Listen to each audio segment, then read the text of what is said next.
sæl og verið velkomin í Sagnagarð í Gunnarsholti. Að þessu sinni ætla ég að fjalla merkilegan samning sem var undirritaður daginn. Það var atvinnuvega- og nýsköpunarráðuneytið, Bændasamtök Íslands, Landgræðsla ríkisins og Landssamtök sauðfjárbænda sem gerðu með sér samkomulag til 10 ára mat á gróðurauðlindum landsins. Annars vegar á að skila með reglubundum hætti heildarmati á ástandi gróður og jarðvegsauðlinda og gera grein fyrir breytingum þar á. Hins vegar ætlunin að þróa svokallaða sjálfbærni vísa fyrir nýtingu gróður og jarðvegsauðlinda landsins. Fyrst heyrum við og sjáum Gústaf M. Ásbjörnsson, sviðsstjóra landverndarsviðs Landgræðslunnar, en þá kemur Guðmundur Halldórsson, rannsóknarstjóri Landgræðslunnar, svo Oddný Steina Valsdóttir, varaformaður Landssamtaka sauðfjárbænda og að lokum rætt við Þorgerði Katrínu Gunnarsdóttur, sjávarútvegs- og landbúnaðarráðherra. Landgræðslan og bændur hafa átt ágætt samstarf í áratugi. Má þar nefna 2 verkefni, annars vegar bændur græða landið og hins vegar gæðastýringu í sauðfjárrækt. En með þessu samkomulagi ekki komin upp ný staða í samvinnu þessara aðila. Þetta breytir auðvitað aðeins samstarfinu. Þetta er nýr flötur. Þarna verið að vakta með kerfisbundnum hætti ástand gróðurs og jarðvegs sem er nokkuð sem okkur hefur vantað að hluta til. Við eigum nokkur svona, það hefur verið farið í svona einskiptismat á einum ýmsu þáttum, jarðvegsrofi eða ástandi gróðurs og en þetta er nýtt, þarna er kerfisbundin vöktun, þannig að við getum séð breytingar sem verða. Er það ekki líka tilfelli fyrir ekki að grípa frammi fyrir þér? Er ekki tilfellið að upplýsingar nýtingu mat séu svolítið brotakenndar nú þegar? Það er að segja, þú sérð ekki alveg heildstætt eins all land. Jú, það er nokkuð til því, Það er nokkuð til því og þessar upplýsingar hafa verið, þeim hefur ekki verið að safna upplýsingum á svona afmörkuðum sviðum. Já. Þetta hefur ekki verið svona heildstætt yfir all landi, þannig að sannarlega er þetta svolítið brotakennt eins og þetta liggur núna. Við liggur líka á mörgum stöðum. Já. En þú ætlar að kalla til heilan her bænda í bændugræða landið, ekki satt þess að koma að þessu með þér og þínum mönnum? Jú, það er hlutaverkefni, hann er byggður á þessari þátttökunálgun, það er að segja þeir sem að eiga landið og nýtja það, að þeir sjá sjálfur hluta af vöktuninni. Já. Og þá eru það sjálfsögðu þessir bændur sem eru í bændugræða landi sem að koma sterkir inn og svo auðvitað þátttakendur í gæðastýringu í sauðfjárrækt og aðrir áhugasamir við svo sem horfum á þessa.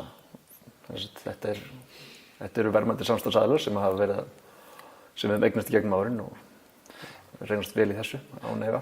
En hugmyndin svo, er það ekki rétt skilið að setja út mælireiti út all land?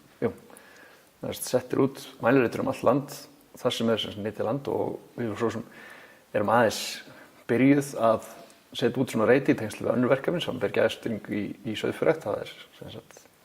Þar inni er árangusmat á landbótaaðgerðum og við erum aðeins byrjuð á því og við farið í gegnum þetta með bændum inn á nokkrum afritum og þeir eru gríðarlega fljótir að ná aðferðafræðinni. Já. Og bara virkilega gott að hafa með sér í þessu. En segjum mér, hver er forsaga þess að það samkomulag sem nú er orðið að veruleika fór yfirleitt í gang? Þetta á sér, eftir því sem ég best veit, rætur í gæðastýringu sauðfjárrækt. Það er að segja að það hafi þar kviknað upp eða komið í ljós þörfin fyrir að vakta breytingar á ástandi lands. Já. Og frumkvæðið í raun og veru að þessu verkefni kemur frá sauðfjárbænda, Landssamtök sauðfjárbænda. Það eru þeir sem að fá hugmyndina og hrinda því í framkvæmd að fá fjármagn frá ríkinu til þess að koma þessu á koppinn. Þannig fór það inn í síðasta búvörusamning, ekki sant? Já, þannig kemur það inn í síðasta búvörusamning og er í raun og veru grunnurinn að því að við getum verið að gera þetta núna með þessum hætti. Já. Svo þetta er svona verkefni þarf að vinna, þetta er mikið verkefni. Mikið umfang og þarf að vera með svolítið trygga fjármagn til langs tíma svo það sé hægt að gera þetta þannig að það skili þeim niðurstöðum sem við viljum sjá. Sko. Við erum að horfa til þess að landið njóti þessa, að við vitum meira ástand landsins og í framhaldi af því þá getum við stýrt betur nýtingunni og jafnvel uppgræðslunni. Já. Þannig að við byggjum það á þessum ástandsgögnum sem við erum að fá. Og annað sem reyndar að koma út úr þessu líka er það að við þurfum að skrá og náum að gera það í gegnum þetta verkefni að skrá nýtingu afrétta landsins. Sú skráning hefur ekki verið til staðar hingað til. Talandi brotakennda þekkingu, þá hefur þetta verið þekking sem hefur verið til staðar sannarlega hjá fjallskilanefndum og sveitarstjórnum og það hafa verið gerðar nokkrar tilraunir til þess að safna þessu saman á einn stað gegnum árin en það hefur aldrei verið búinn til gagnagrunnur sem heldur utan þessa nýtingu frá ári til árs. Þannig að þessar tölur hafa aldrei verið uppfærðar nema með nýjum með nýju átaki. Þannig að þetta er einn af þessum lykilþáttum í þess að við náum að skrá nýtinguna og þá er líka hægt að nýta niðurstöðu vöktunarinnar til þess að ráðleggja framtíðarnýtingu eða mögulega breytingar. En þetta er spennandi verkefni. Já, og löngu þarft. Guðmundur Halldórsson er rannsóknarstjóri Landgræðslu ríkisins. Guðmundur, af hverju er það mikilvægt að fylgjast með gróðurauðlindum landsins? Gróðurauðlindir eru grundvallar auðlind hvers einasta ríkis, hvers einasta land. Þá er gróðurauðlindin grundvallar auðlind, gróður og jarðvegur, eða vistkerfi landsins, getur maður sagt. Og í landgræðslulögum þá ber landgræðslunni skylda til þess að fylgjast með þessum auðlindum og vernda þær og endurheimta. Þannig að þetta í fyrsta lagi þetta lagaleg skylda landgræðslunnar. Og síðan er annað sem að snýra að þessu að þarna er samningur búið að gera landgræðslu við sauðfjárbændur. Þetta er grundvöllur þeirra búreksturs til framtíðar að reksturinn byggist á þessum auðlindum. Það er það sem að gefur afurðirnar. Þannig að til framtíðar er það mjög mikilvægt fyrir það sem að landgræðslan á að gera, verndun og uppbyggingu þessara auðlinda og fyrir bændur að þeir ætla að nýta það til framtíðar. En það eru það fyrir mikið fleiri heldur en bara þessi aðilar. Það eru fleiri aðilar sem að nýta þetta land og það er líka mikið fleiri aðilar sem að telja sig að mismunandi hagsmuni af þessu. Það er allur almenningur og koma fram í fjölda skoðanakannana að það er mikill, menn hafa, maður getur sagt áhyggjur af stöðu íslenskrar náttúru. Menn sjá álag á stöðum sem að þarf eitthvað sem að er of mikill og það þarf að vera eitthvað kerfi til þess að safna þessum upplýsingum, kerfi sem að menn eru sáttir við. Það þarf að skapa kerfi sem er sáttum til þess að safna upplýsingum hvert stefnir. Tölum núna álag af völdum ferðamanna. Það þarf að, það er ágætt að sé komið á einstaka staði og safna upplýsingum, en við þurfum að fá heildarmynd af því sem er að gerast í landinu. Aðrar Evrópuþjóðir eru líka að fylgjast með þessum auðlindum sínum. Það er þessi auðlindir sem að felast í mold og gróðri. Og þannig við erum ekki að finna hjólið, við erum bara að gera það sem að þróunin eiginlega stefnir í þessa átt. Það er bæði verið að uppfæra gamlar upplýsingar, það er líka verið að tengja upplýsingar sem eru til á mismunandi stöðum. Náttúrustofnun nýbúin að gefa út vistgerðarkort yfir allt Ísland, mjög merkilegt gott starf. Upplýsingar hjá Landbúnaðarháskólanum, upplýsingar skóga landsins, skógræktinni, þannig að það eru til upplýsingar mjög víða, en við höfum ekki tengt þær saman með þessum hætti áður. Svo maður ekki glemma því að þeir sem að nýta landið, bændur þeir hafa heilmiklar upplýsingar um sitt land, hver fyrir sig. En þarna verið að reyna að draga saman upplýsingar og koma þeim í kerfi sem nýtist til frambúðar. Hefur það kannski verið þessum málum staðið svolítið fyrir þrifum að menn hafa ekki heldur hort á landið með sömu augum? Kannski menn hafa aldrei búið til það kerfi að þeir færu að skoða hlutina saman. Og land svo breytilegt. Það upplýsingar sem menn sjá hjá sér, það sem maður sér bara í kringu sig, það þarf ekki að gilda fyrir heildina. Og það og svo líka mikil breytileiki á milli ára, milli árstíma. Þarna verið að reyna að safna upplýsingum sem að gefa heildarmyndina til þess að færa okkur. Við höfum verið svo mikið í þessum smærri myndum og þarna við að reyna að ná heildarmyndinni. Þetta eitthvað sem að menn eiga að geta stuðst við til að byggja á landnýtingu til framtíðar. Og við bara að stíga skref og það, eins og sagt, það veldur hver á heldur. Og það mjög mikil ábyrgð á þeim hópi sem stýriverkefni sem búið að velja. Það mjög mikil ábyrgð á honum og mikil ábyrgð á þáttakendum í þessu, landgræðsla, bændur og öðrum aðilum. Það mjög mikil ábyrgð á því að láta þetta takast. Við erum ekki komin á stað og ég veit að það mjög góður hugur, en svo þarf það að formgerast í verkum. Úr sagnagarði hélt ég síðan á fund Oddnýjar Steinu Valsdóttur, sauðfjárbónda í Bötru í Fljótshlíð. Oddný Steina formaður faghópsins sem heldur utan verkefnið sem hér hefur verið gert að umræðuefni. Hún líka varaformaður Landssamtaka sauðfjárbænda. Ég hitti Oddnýju Steinu í fjárhúsinu og ég spurði hann í upphafi hvað ætti að koma út úr þessu verkefni.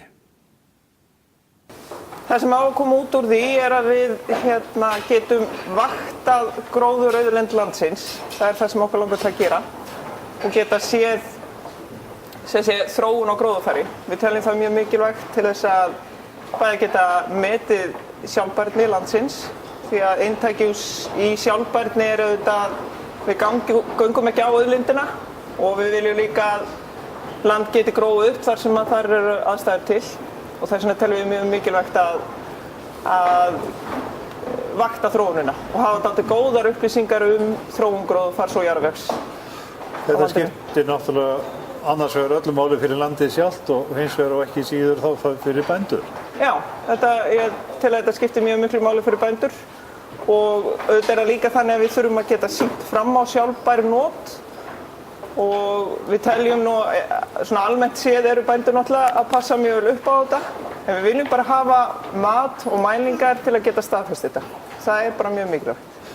Nú höfum við oft heyrt að menn líta á landið mismunandi augum. Sumir sjá svarta sanda þar sem aðrir sjá iðandi gras. Já, vissulega. Það og maður hefur svo orðið var við það bara svona í þeim málum sem hefur komið að landnýtingar umræðu að það gríðarlega misjöfn viðhorf sem til, sérstaklega til beitarnota og við þurfum náttúrulega einhvern veginn að geta samræmt þessi viðhorf þannig að menn svona líti til þessari nýtingar og mat á landi og já, þessi viðhorf einhvern veginn, við getum svona samræmt þau á milli aðila. Já, að finna leið. Já, finna leið til þess en það liggur fyrir að menn horfa á þetta með mjög mismunandi augum eins og í dag. Fyrstu skrefin þá hver? Ég heyrði sagt að þetta ráða verkefnastjóra, það náttúrulega bara í farvegi, gerir ég ráð fyrir. Já. En hvað svo? Faghópurinn á þetta eftir að hittast. Þannig að ég ætla kannski ekki að gefa það út alveg. Það verður svona sameiginleg ákvörðun en það liggur fyrir að við munum leggja upp vinnuna sem á að fara í gang við vöktunina Og fyrsta skrefið er auðvitað bara að svona sjá út hvað við gerum í sumar, Já. í mínum huga. Nú erum við ekki að gera neitt það sem aðra þjóðir hafa ekki gert áður. Við erum að fara sömu slóð og nágrannar okkar í Evrópu, ekki satt. Já, og auðvitað er þetta bara, ég held þetta sé bara mjög jákvætt að við förum í þessa vöktun. Þetta á eftir að veita okkur verðmætar upplýsingar að ég held og þær verða verðmætari eftir því sem árin líða og tímalínan lengist og við getum metið betur áhrifin á þróun gróðurfars. Það er alls konar áhrifaþættir sem hafa áhrif á þróun gróðurfars og þetta er bara jákvætt, að ég tel. Segðu mér, ef það framlíða stundir og í ljós kemur að land er ofbeitt og segjum að þessi faghópur komist líka að þeirri niðurstöðu að svo sé, hvað tekur þá við? Þá þarf að sjálfsögðu að taka á slíkum málum og það náttúrulega fer þá bara í það ferli sem við höfum eftir lögum og reglum og það er líka það sem við höfum bent á. Við þurfum að hafa eitthvað ferli. Ef við sjáum að verið er að ónýta land þá þurfa einhver viðvörunarljós að fara að blikka. Og ég held að þessi vöktun og það að fylgjast með gróðurfari eigi að geta leitt til þess að við grípum fyrir inn í ef svo er. Eins og sjálfbærni metin í dag í gæðastýringu sauðfjárrækt, þá er eingöngu horft á ástand lands. Og land er flokkað í ósjálfbært eða sjálfbært eingöngu út frá ástandi. Við höfum sagt að það þurfi þannig fleiri mælikvarði inn í og þetta er bara viðbót við þetta mat á sjálfbærni. Nú er þetta verkefni sett upp og á að standa í einhver ár, ekki satt? Það er lagt upp til 10 ára. Og ástæðan fyrir því er að þetta er, það er samið þetta í búvörusamningunum. Það er liður á rammasamningi sem heitir mat á gróðurauðlindum og er sett þar inn að frumkvæði okkar Landssamtaka sauðfjárbænda og þess vegna er lagt upp með 10 ára plan. Og það dugar til þess að taka þetta fyrsta skref? Já, við teljum það. Auðvitað munum við kannski rekast á einhverjar hindranir, við vitum ekkert um það og við þurfum líka að passa svolítið upp á að þetta verkefni sé formað þannig að það verði ekki allt og það er auðvelt að gera svona verkefni að hálfgerðu skrýmsli, held ég, að verði allt og kostnaðarsamt og viðamikið. En það þarf bara svona að reyna að vanda sig við það að þetta verði svolítið skilvirk vinna og skili því sem við ætlumst til. Hvernig heldur að viðhorf bænda sé til sauðfjárbænda þá til þess samkomulags sem nú hefur undirritað? Til þessa verkefnis? Til þessa verkefnis. Ég held að almennt sé það bara mjög jákvætt. Við höfum Landssamtök sauðfjárbænda hafa lengi talað fyrir þessari leið. Ég held að séu ábyggilega 4-5 ár síðan við komum fram með þessa leið sem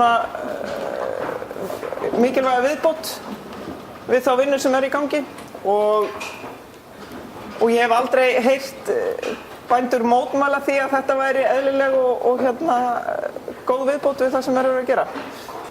Þannig að það er gríðarlega mikil vinna í sjálfu sér að fara í gang og hún verður ekki unnin nema í samráði við bændurna sjálfa. Nei, það er auðvitað algjört grundvallaratriði að bæði bændur og aðrir, vísindamenn og aðrir taki að við náum út úr þessu upplýsingu sem allir taka mark á. Það er algjört skilyrði fyrir því að þessi vinna komi til með að gagnast og ég auðvitað vona að í framtíðinni munu hagsmunaaðilar, bændur og aðrir nota þessar upplýsingar og bændur noti þá upplýsingar sitt eigið haglendi til þess að taka ákvarðanir beitarstjórnun og annað og ég held að við eigum alveg fullansjans á því. Bændur eru vanir að taka alls konar áhrifaþætti inn í þegar þeir eru að rækta féð sitt og hugsa túnin sín og annað og þetta er bara ekkert ósvipað að ég held. Þú nefndir það að stýra beit og langar aðeins þess að koma inn á það einfalda vegna þess að stundum þegar ég aka Suðurland og horfi til hægri og vinstri frá þjóðvegi nr. 1 þá sé ég náttúrulega æði stór lönd sem að virðast ekki vera mikið notuð. Við erum stundum dottið í hug og þá bara sem leikmaður hvort að ekki megi nýta svona svæði fyrir sauðfjárbeit og beit og draga úr beitinu upp á...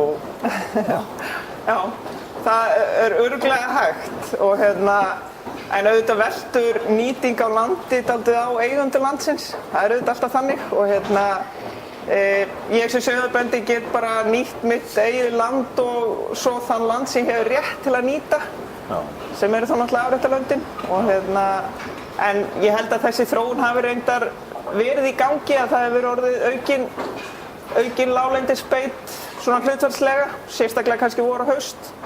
Og við höfum séð það að beitartíma á afréttum hefur styst, sem að, já, þannig að þessi þróun hefur að einhverju marki líklega verið í gangi.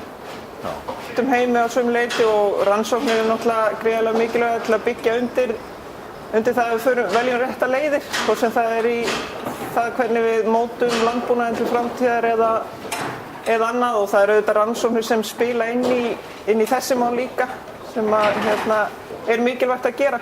Rannsóknir eru gríðarlega mikilvægar til framfara. Þorgerður Katrín Gunnarsdóttir, sjávarútvegs- og landbúnaðarráðherra á lokaorðin í þættinum. Ég spurði hana viðhorf hennar og væntingar í garð þess verkefnis sem nú er að fara í gang. Já, viðhorfið er náttúrulega afar jákvætt og mér finnst þetta að vera mikil framsýni sem að kemur fram í þessum samningi, sem að má líka segja að hafi verið löngu tímabær. Þetta er svolítið nútímalegu samningur með svona þessa sýn inn í næstu framtíð, og ég held að þetta eigi eftir að nýtast bæði landgræðslunni mjög vel, náttúru Íslands, umhverfið, en ekki síður bændum, íslenskum sauðfjárbændum. Ég held að það skiptir gríðarlega miklu máli fyrir íslenskan landbúnað, hvort sem að það eru sauðfjárbændur eða aðrir bændur, að við setjum aukinn kraft í rannsóknir. Getum við sagt að íslenski bændur séu vörslumenn landsins, það kemur oft fram? Já, tvímælalaust. Ef að það eru einhverjir sem hafa kunnað að umgangast náttúruna, átta sig á mikilvægi náttúrunar, þýðingu hennar bæði fyrir þá sjálfa en líka allt samfélagi, þá eru það íslenski bændur. Það eru fáir sem kunna það jafnvel, og þess vegna finnst mér þetta skref svo jákvætt hvernig þeir eru að tengjast landgræðslunni með markvissum, skýrum og hætti, þar sem verið að horfa til framtíðar. Þetta er náttúrulega einstakt og þakkarvert líka. Og þá er þessum þætti af Græðum landið lokið að sinni. Ég verði aftur eftir viku á sama stað með nýtt efni. Þakka ykkur fyrir, góða stundir.